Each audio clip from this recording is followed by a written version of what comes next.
Sorry, man. I think I scared that guy.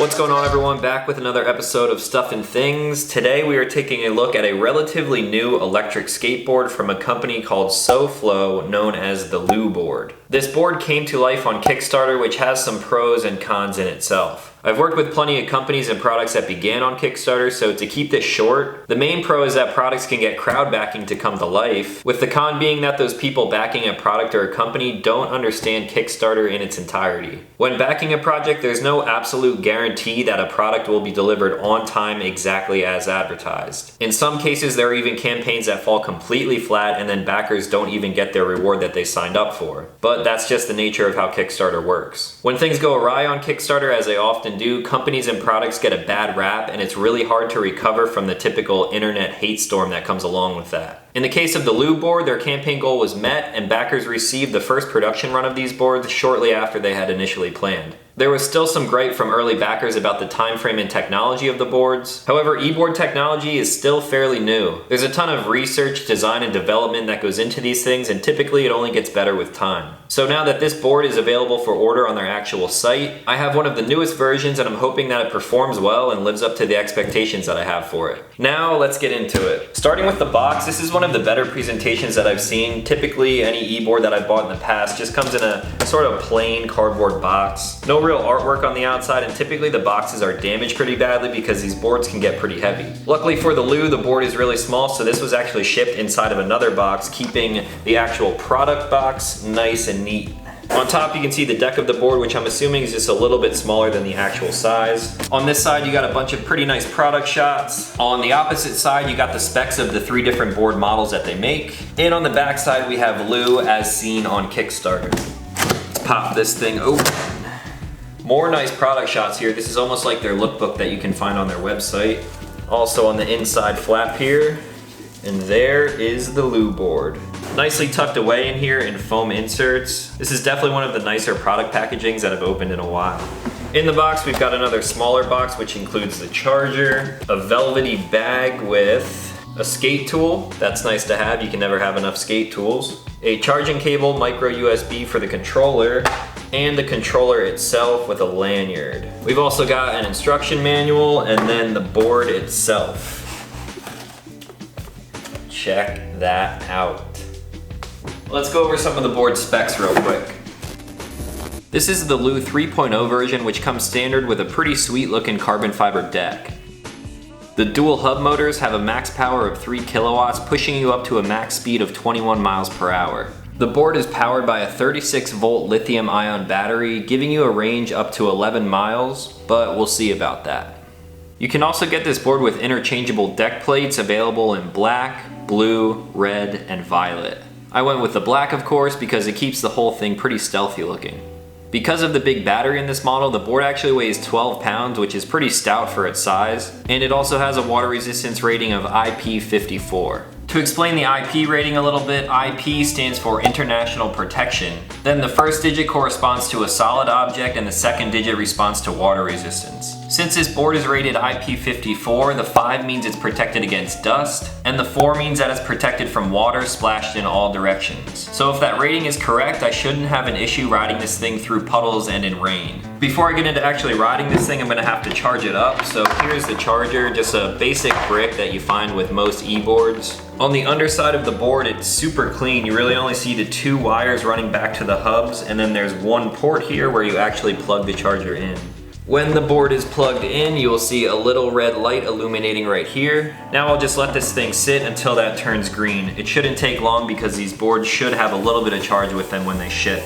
Now the controller, it's a pretty small but basic controller. It's nice that they include a lanyard. I know there's some companies that don't. And I have pretty average sized hands, but it feels alright. It's like this rubberized kind of grippy texture. On the back here, there's 3 different settings. 1 in the middle is off, and then 2. This is basically like a beginner and advanced mode. And then the actual throttle is just thumb operated. Push it up to go, pull back to stop. If you want to throw it in reverse, I believe you just click this down and then it will reverse the controls. That's about as streamlined and straightforward as you can get with an electric board, so I'm gonna pop this thing on a charger and then I will check back with you guys once everything is ready to rock.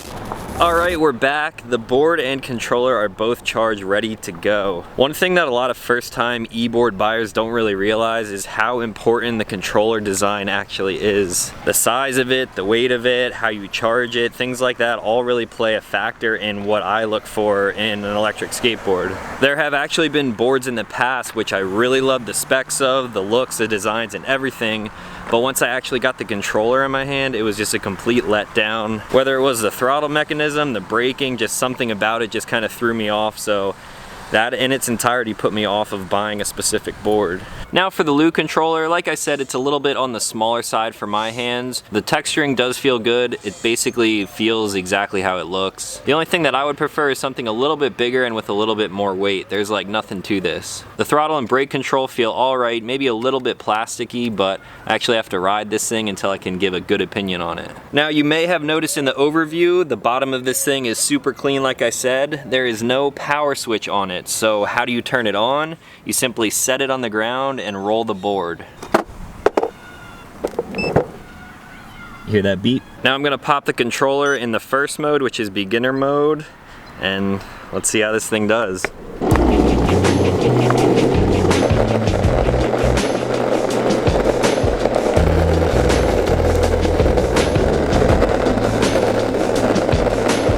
Beginner mode is not as slow as I thought it was going to be. It's kind of like a nice cruising speed. I should have actually brought the skate tool with me because these trucks could be a little bit looser, but I can fix that later. Now this is technically bad practice, but in beginner mode I want to see if it can accelerate someone my size, I weigh about 175 pounds, up to speed without pushing at all.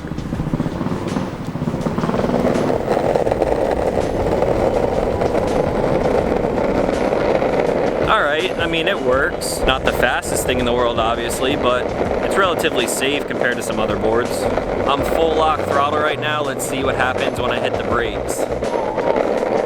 Ooh. It's actually pretty powerful. I need to try that again, just go full lock on the brakes.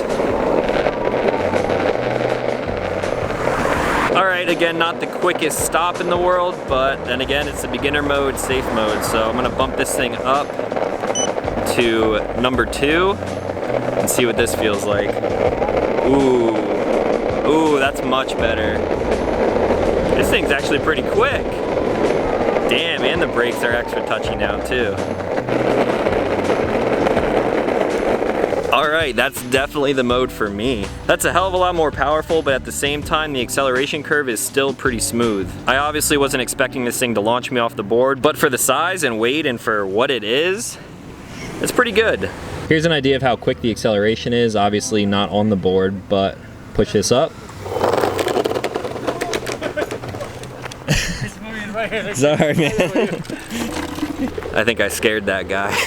So controls feel good, the power is there. The only thing left to do is to actually ride this thing how I would normally ride a board and see how it performs in the end.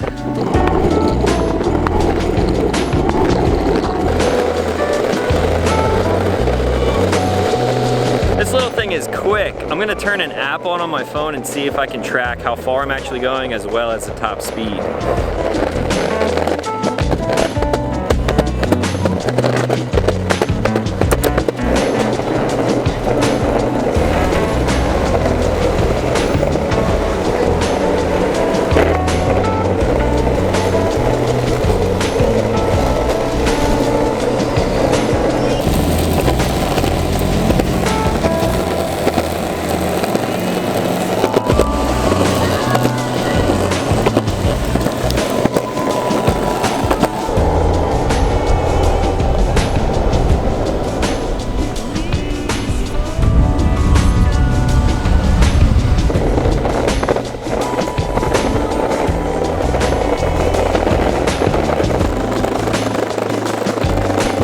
Alright, the first 3 miles have been ridden, so what are my very first impressions of this thing? One, the power is definitely there. For such a small board, this has more than enough power. I actually don't think I would want any more power than this thing has in its advanced mode. This is my first board with hub motors and they're pretty impressive. The controller to manage that power, not too bad, One thing that I would possibly change is when you let off of the throttle from full lock, there's still a little bit of a delay. So once you let go of the throttle, the board still accelerates just a half a second afterwards. So it would be nice to make this thing a little bit quicker. That way when you let go of the throttle, you're not going to catch yourself flying backwards.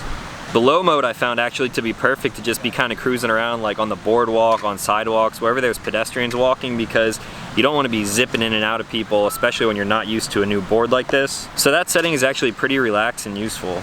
Now the board itself rides very much like a nickel board, same type of size and everything. Kicktail works pretty much the same, except because the deck is made out of carbon fiber, it is very stiff. It's sort of like riding on a 2x4. Some brick paved pathways on the way here really shake your feet. It gets a little bit uncomfortable at times, but the carbon fiber should save a little bit of weight, and I mean, it does look pretty damn sick.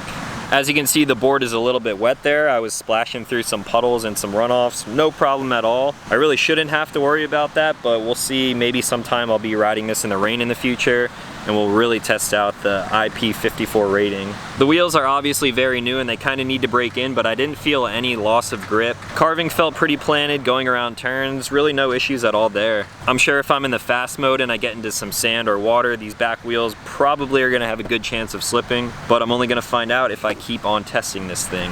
So that being said, next up is the range test. I'm gonna kind of go around here and show you guys some of the sights.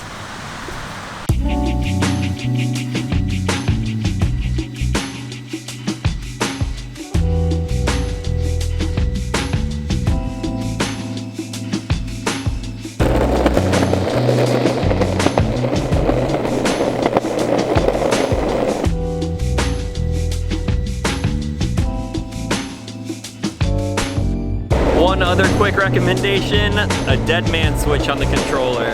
I just switched out my lenses and the board went shooting out into the street. Luckily no one ran it over, but that was a close one.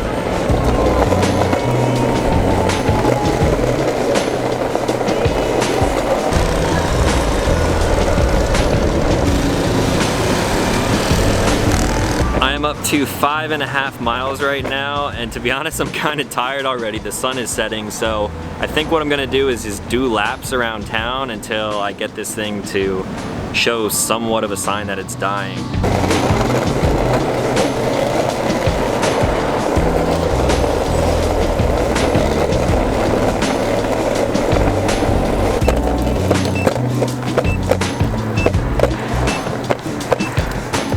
We have some beeping now. I think that means it's starting to die. Still got some juice though. I'm in low mode right now to conserve power, but still moving a little bit. Brakes are still pretty strong too. That's a good safety feature. I'm basically just gonna ride this thing until it completely stops running.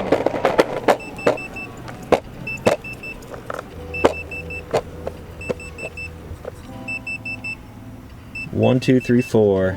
That is the beep of a dead board. Good thing I can just push home. Alright, back at home for my final thoughts on the Lou board, some of the pros and cons. I'm gonna start with the cons because honestly the list really isn't that long. My total distance traveled ended up being 6.37 miles, average speed of about 8.5, max speed of close to 18 miles per hour. I'd say before that range test started, I probably rode the board about an extra mile, so benefit of the doubt, I'll say I went 7.37 miles. There obviously aren't many hills in Florida, but anything that I did encounter that was somewhat of a hill, this thing tackled it pretty well. I was riding in the fast mode for a majority of that time, pretty much full lock the entire time, and that's just how I ride skateboards. I basically use them just as a means of transportation to get around here, so I want to get somewhere quick, that's the way I'm riding. Now 6 to 7 miles out of a little board this size that I could pick up, almost throw in a backpack and take with me everywhere, that's pretty damn good. There's another first generation board that I ride from time to time. I don't want to name names, but it has orange wheels. That thing is bigger and heavier, and I'm still getting about the same range, if not less, out of that board than I did out of the Lou. They advertise up to an 11-mile range, and I think if I'm just kind of cruising along the beach in the low mode, I'm pretty sure this thing could make it about 11 miles. Then again, this is a first test and the board is brand new, so you'll just have to check back for future videos when I do a little bit more extensive testing with it. One other thing that I would change is the beeping to indicate that this battery is dead or going dead. This thing was beeping 4 times all the way back to my place, and then I'm standing in the lobby, in the elevator, and everyone's kind of looking at me funny. This thing is just going beep, beep, beep, beep. beep, beep, beep, beep. I do like the fact that there's no on-off switch. You just set this thing down and go. But if there was a switch and I could turn that off, that would be preferred. Speaking of turning this off, there is one thing that I could do. I could remove this top plate. You basically just pick it up in the back here. I guess I might as well show you guys. Just sort of pry under the tail there, and then you can remove the deck and replace it with any of the fancy color decks that they sell. Inside here, you can see the battery and the motherboard. In future productions, I believe they're putting dust covers over top of the motherboard.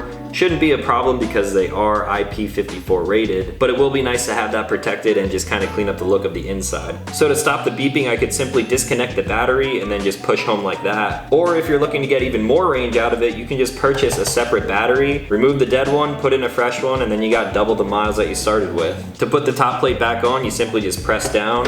Make sure it's sealed all the way around. You can actually feel when it kind of clicks together, and that's it. Now for the pros, I can basically sum them up all in one statement. This is a purpose-built board. It's designed to be small, sleek, portable, and fun, and it just covers all of those areas. As long as none of the electronics fail on this board, it's basically as simple as you can get. It would make for a good travel board, a board that you just kind of leave in your car, or in my opinion, this makes the perfect beach board. Living in a beach town or a city, I don't like driving if I don't have to, so electric skateboards are perfect for me. I can have them here in my apartment. I don't have to worry about locking a bike up outside, and then whenever I want to go somewhere, I simply go outside, throw the board down, and take off. One thing that I don't like about bigger boards is that if I'm going into a restaurant or a bar, I have this big board that I kind of have to lug around and they're just awkward to hold. This thing I can pick up super easily, one-handed. Same thing with the remote, very light. Throw this in a backpack, just kind of keep it under your arm. It's really, basically, it just looks like a normal skateboard. There's nothing that really screams that this board is fancy or high tech, so I think that kind of lowers the risk of this being stolen. It'll just be super convenient for me to go on short trips around here and get things done without worrying about a parking space for a car, locking up a bike outside and it getting stolen, or lugging one of these big heavy boards into whatever establishment I'm going into with me. It's got plenty of range to go wherever I need it to go. It's waterproof, which is perfect for Florida because it often rains and there's puddles and there's just water everywhere, so I shouldn't have to worry about this thing getting damaged in that aspect. Overall, my opinion is that it's a fun, solid little board, and I'm looking forward to seeing what SoFlow does with these things in the future. Now, if you guys want to check this board out for yourself, I will of course leave links to where to find it in the description down below. And if you made it all the way to the end of this video, you're in luck because they actually hooked me up with a discount code for any of my viewers. Just enter the code down there at checkout on any products that they offer, and you can end up saving a little bit of cash in the end. So hopefully you guys enjoyed this video. This is obviously kind of new for me to be reviewing electric skateboards, but I think there's going to be more of them in the future. If you did enjoy it, slap a like on the video. Also, if you're new to this channel, consider clicking subscribe because I make new videos every week. That is going to be all for today, so as always, thank you guys for watching, and I'll talk to you in the next one.